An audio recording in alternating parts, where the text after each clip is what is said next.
Está começando mais um Ética na Mesa, o espaço onde a gente discute os desafios éticos da medicina na prática.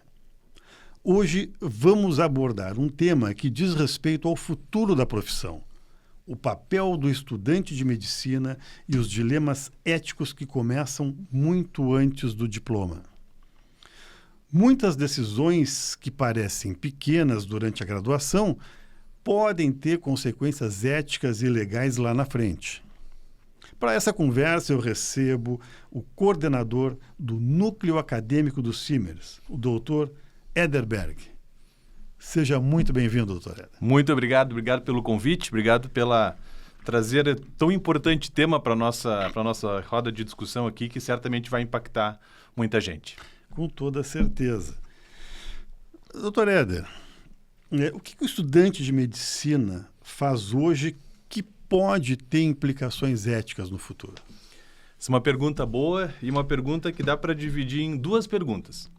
Primeira pergunta e mais óbvia seria a resposta feijão com arroz, é o que pode implicar a ele ou nele legalmente aspectos pelo qual ele possa ser penalizado. E hoje em dia tem restrições legais muito importantes. Alguns exemplos, se a gente viola o sigilo médico ou a privacidade do paciente, se a gente posta uma foto de um procedimento de identificando um paciente em algum lugar e posta isso numa rede social, se a gente faz algum procedimento que não está dentro da incumbência ou da competência do estudante de medicina, sem a supervisão, se a gente falsifica documentos ou diz que fez procedimentos e não os fez, isso tudo pode implicar ao estudante já aspectos éticos e pelos quais ele pode ser, inclusive, responsabilizado. Mas é uma segunda pergunta muito boa, e dentro dessa primeira, que é que outras coisas éticas que já vão moldando o comportamento e a forma e a qualidade desse profissional no futuro. Por exemplo, colar numa prova.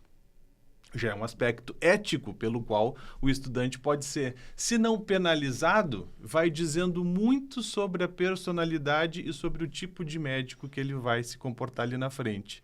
Se ele é assíduo, se ele tem postura na frente do paciente. Então, é uma segunda implicação ética, querendo ou não, que vai incumbir ao estudante e vai mostrar a ele que tipo de profissional ele vai ser no futuro. Com isso, a gente já pode afirmar, né, que o comportamento do estudante de medicina durante os anos de faculdade já vai moldando o tipo de profissional que ele vai ser depois de formado, com toda certeza. E é aquela imagem que vai ficar. E até onde vai a responsabilidade desse estudante dentro do ambiente hospitalar? Toda a atitude, todo ato médico, querendo ou não, ele exerce dentro de um contato com o paciente um ato médico. E esse ato médico dentro de instituições hospitalares ou ainda dentro de unidades de saúde ou em outros lugares onde exerça atos médicos são sempre supervisionados por alguém. Então, alguém tem a responsabilidade sobre esses atos. Especialmente o estudante tem que ter ciência e consciência de que cada atitude, cada ato que ele faz tem uma implicação. Então, a implicação desses atos cai sobre este responsável que está cuidando desse estudante e do ato que ele está fazendo, via de regra, que vai atingir algum paciente. Mas o próprio estudante tem que ser ciência, digamos, das suas habilidades e das suas capacidades para fazer cada um dos atos médicos correspondentes ao necessário. Pois é, e uma coisa que a gente às vezes vê é o estudante sendo talvez pressionado a exercer alguma atividade que não está de acordo com a formação dele. Por exemplo, aquele professor, aquele preceptor que vai tomar o cafezinho na sala do lado e deixa aquele estudante atendendo sozinho com o carimbo. Como é que funciona isso? Como é que nesse caso, assim, a responsabilidade, né? Como é que fica o estudante em relação a isso?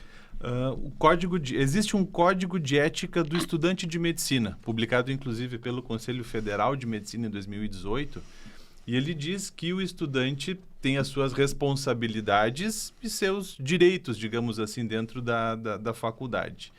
Um preceptor, um professor que só solta o carimbo na mão do estudante, deixando ele ao bel prazer fazendo aquilo que ele bem quiser, Primeiro que está errado em alguns níveis diferentes, né? Então, a atitude da assistência ao paciente deve ser supervisionada. Então, o preceptor tem que estar ciente do que o aluno está fazendo. A critério, o aluno deveria ter a condição de dizer: eu ainda não me sinto pronto para tal exercício. Nunca se negar 100%, mas ter esse diálogo franco com o preceptor, com o professor, para poder dizer assim: olha, eu não estou ainda pronto para esse exercício. E não executar as atitudes ou atividades que não deveriam estar sob chancela dele 100%. Mas a gente sabe que alguns ambientes de ensino, ambientes de estudo, não são o ideal onde o aluno deveria encontrar esse tipo de situação. E aí a gente vê que essa prática pode ainda se multiplicar em função do grande número de cursos de medicina que estão abrindo, e todos nós sabemos que grande parte deles sem a mínima capacidade de serem um curso de medicina, né? E nesse caso, a responsabilidade, né, ela não é só do estudante, ela também é de quem supervisiona. Então, é uma situação bastante preocupante, com toda certeza. E se tem um ambiente de estudo envolvido, ela é do estudante, do preceptor, e que às vezes o preceptor não tem relação com um terceiro ente, que é justamente, tu falastes bem, que é a instituição de ensino, que via de regra, e dependendo das documentações, pode também ser responsabilizada pelas atitudes. Então, são vários entes que podem ser responsáveis por uma atitude desse tipo. E aí, do ponto de vista legal, né? Ético e legal, quem é que vai responder por um erro, digamos, do estudante? É uma resposta difícil de dizer, porque cada caso vai depender um tipo de atitude ou um tipo de, vamos dizer, punição e responsabilização diferente, assim. Então, não existe uma regra geral ou não existe um caso simples. Cada caso deve ser avaliado. E aí, a partir de aspectos que levam em conta segurança do paciente, levam em conta registro de prontuário, levam em conta todo o caminho de cuidado àquela paciente para o qual gerou determinada situação, é que vai se poder dizer onde é que houveram as falhas. E não só culpabilizar a gente. Primeira coisa, quando acontece alguma coisa errada ou quando tem algum erro, é procurar achar o responsável. Quem que é o culpado? Somos grandes julgadores e grandes inquisidores, né? Mas acho que além de procurar achar o culpado, tentar entender o processo pelo qual gerou aquele erro. Acho que talvez essa resposta é mais interessante e faça mais sentido do que só e somente só punir ou achar um ou sequer um só responsável por cada atitude. Assim, é tentar entender o processo pelo qual aquele erro aconteceu e, com isso, dinimir e conseguir fazer com que esse tipo de erro não aconteça mais. Sim, com toda certeza, né? Todo erro, toda falha, ela é resultado de uma falha do processo, não tem dúvida, né?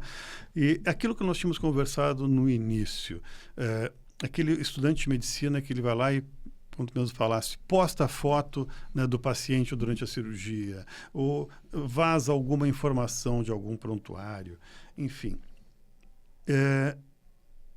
Esse estudante, ele pode ser responsabilizado por isso, né? E como é que fica essa relação estudante, professor, preceptor, quando o estudante por si foi lá e fez uma fotografia sem autorização, né, do professor, não avisou, o professor está ali, está operando, né, ele faz uma fotografia hoje com smartphone, é uma barbada, né, e posta lá na sua rede social. Primeira coisa é se identificar, de novo, em que parte do processo houve aquele erro e procurar assistência para ver ou pedidos de retratação ou apagar instantaneamente das suas redes sociais tal foto, assim. Então, teria de ter uma assistência jurídica para conseguir delimitar os danos ou minimizar os danos possíveis e conseguir tirar de todas as questões publicitativas aquilo que aconteceu para tentar diminuir aquele erro. Mas A entidade que julga, a entidade que regula isso para o estudante de medicina não pode ser o Conselho Regional de Medicina, porque, afinal de contas, ainda não são médicos. Então, vamos dizer tribunais, não, mas assim, as entidades que são responsáveis por isso, muito mais são as entidades educacionais, que podem, com isso, já impedir, inclusive, que o aluno siga estudando ou que consiga prosseguir no curso. Sim, exato. A gente vê que, realmente, o aluno ele pode ser responsabilizado dentro da própria instituição. O que, muitas vezes, talvez pela falta de maturidade, e não vamos falar em outro cenário, a falta de maturidade daquele estudante de medicina, é importante que as instituições de ensino orientem desde cedo, lá desde que está na anatomia, desde que entra para a faculdade, sobre essa responsabilidade que o acadêmico de medicina tem, né, do ponto de vista ético. Uma outra coisa que a gente vê que é bastante comum é o estudante de medicina resolver fazer um estágio lá na sua cidade ou no hospital porque o pai, o tio, o familiar é médico. Sim. É um estágio que não tem o vínculo com a sua universidade, ou seja, não tem um contrato. A gente sabe que todo e qualquer estágio de estudante de medicina obrigatoriamente tem que ter um contrato da universidade onde ele faz o seu curso com a unidade onde ele está fazendo o estágio, até mesmo porque nesse contrato esse estudante ele vai ser amparado em caso, por exemplo, de um acidente durante, né, a atividade ali de acompanhar uma cirurgia, sofre um corte, uma picada de uma agulha, enfim, né, em tudo que envolve um estágio. E ele é coberto por seguros, inclusive seguros obrigatórios que a universidade é obrigada a ter para com o aluno no determinado campo de estágio. Perfeito. E o que a gente muitas vezes observa foi lá, faz o estágio, e esse acadêmico de medicina, sem esse amparo, sem esse contrato, a princípio, ele poderia ser responsabilizado até mesmo por exercício legal da medicina. Com certeza. Onde ele vai responder, enquanto que aquele profissional que está orientando, digamos assim, no estágio, ele no máximo vai responder perante ao Conselho de Medicina. Em caso de uma fiscalização de um órgão como Ministério Público, polícia, enfim, esse estudante de medicina pode sair preso. Sim, pode. E são coisas que é importante que se fale, que o estudante de medicina saiba desses limites, né? Sim. Hoje em dia, inclusive, eu sou professor de 2 universidades aqui, na PUC e da Unicinos também. E nenhum hoje estágio, tu falaste muito bem, nenhum estágio acontece sem a devida supervisão ou a devida ciência da universidade para a liberação daquele estágio com aquele local.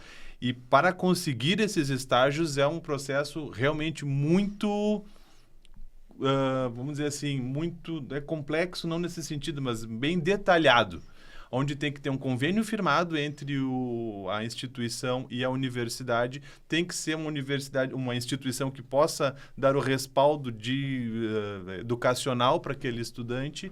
Ele sai da universidade com o nome do responsável, onde possa ser esse responsável responsabilizado, é quase uma redundância, mas é isso sobre cada atitude daquele estudante ali. Então, hoje em dia, há um controle muito maior e, graças a Deus, e a legislação mostrou que é necessário esse tipo de controle. No passado, quem de nós não fez ou acompanhou serviços e estágios com especialistas em vários lugares diferentes? Hoje, acho que é uma evolução, inclusive, da legislação nesse sentido. Tudo que acontece na vida do estudante aparece em algum lugar. Ao final da sua formação, há um diploma digital, inclusive, onde cada certificado de cada local de formação consta naquele diploma, dizendo aonde fez, por qual período, quem que acompanhou, qual a carga horária e quais foram as atividades realizadas lá. Então, tem uma certificação e uma garantia legal da qualidade desse estágio em todas as etapas do processo de formação de cada aluno. Isso é extremamente importante. Isso é uma garantia da segurança tanto daquele estudante como daqueles profissionais também que estão recebendo, né? Já aconteceu de eu falar sobre isso em um local onde tinha um estudante de medicina, o estudante de medicina se assustou e foi embora. Né? Digo, bom, tem que saber. E Dentro do núcleo acadêmico do Simers, né? Qual é o papel do núcleo acadêmico nesse cenário de orientar os estudantes de medicina? Como é que funciona dentro do NAS? Nós temos no núcleo acadêmico, no NAS do Simers, além das atitudes do Trote Solidário, todas as ações que a gente faz, mas temos o papel do representante e do embaixador.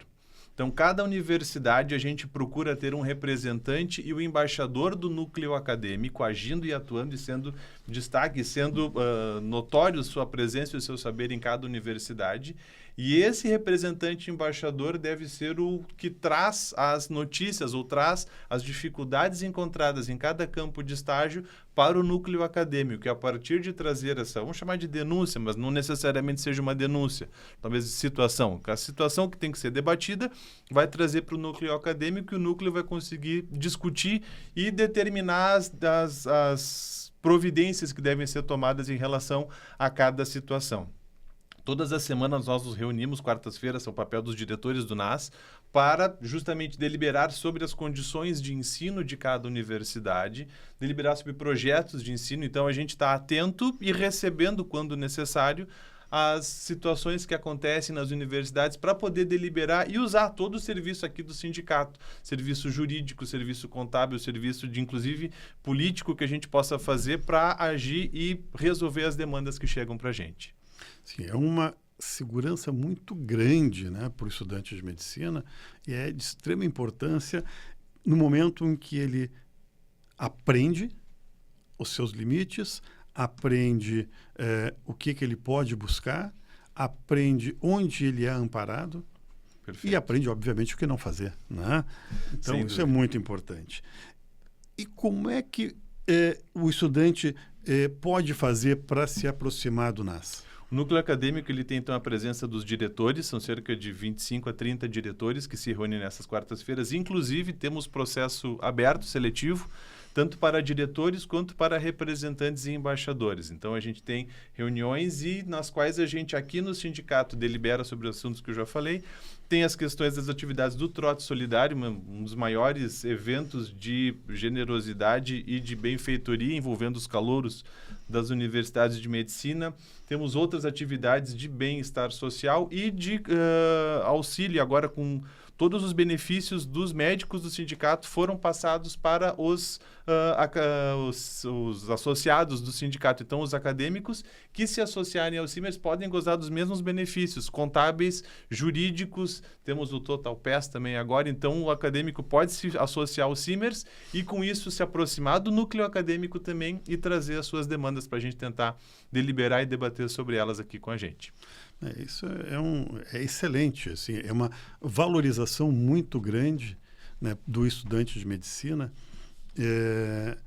não só por aprender todas essas nuances éticas, né, que envolve a sua atividade, mas se sentir valorizado, onde pode usufruir, né, de todos os benefícios que o Sindicato Médico do Estado do Rio Grande do Sul proporciona aos médicos formados, também extensivo aos estudantes de medicina. Com certeza. Então, hoje a gente falou sobre algo essencial, que a ética na medicina, ela não começa lá com o registro no CRM, ela começa já na formação. Então, cada decisão, cada postura, cada escolha, né, do estudante, ele vai construindo a imagem profissional, vai mostrando o que ele vai ser no futuro, ele vai ser como médico. Mais do que isso, ela vai impactar diretamente na segurança do paciente e naquilo que a gente mais busca junto com a segurança do paciente, que é a credibilidade na nossa profissão. Eu converso muito com os alunos, com os estudantes de medicina sobre isso, onde talvez eu me torne até meio chato quando eu digo que o que vocês são hoje é o que vocês serão amanhã. A gente sabe que nós aqui tivemos colegas de faculdade que talvez hoje tenham até uma boa posição profissional, mas que a gente jamais indicaria um paciente para ele, né? Enquanto que a gente conhece profissionais que eles vêm com aquela postura, né, irretocável desde os bancos escolares. Uhum. Então, a imagem de hoje ela vai se perpetuar, sem dúvida nenhuma, né? Dr. Éder, eu agradeço muito pela sua participação aqui conosco, né? Foi um prazer imenso receber, ouvir, né, essa aula, né, que nos traz sobre a relação ética e do estudante de medicina. Então, foi um prazer muito grande receber aqui no nosso Ética na Mesa. Muito obrigado. Um tema absolutamente importante e extremamente atual, com certeza. E você, né, que nos assistiu, continue acompanhando aqui o Ética na Mesa.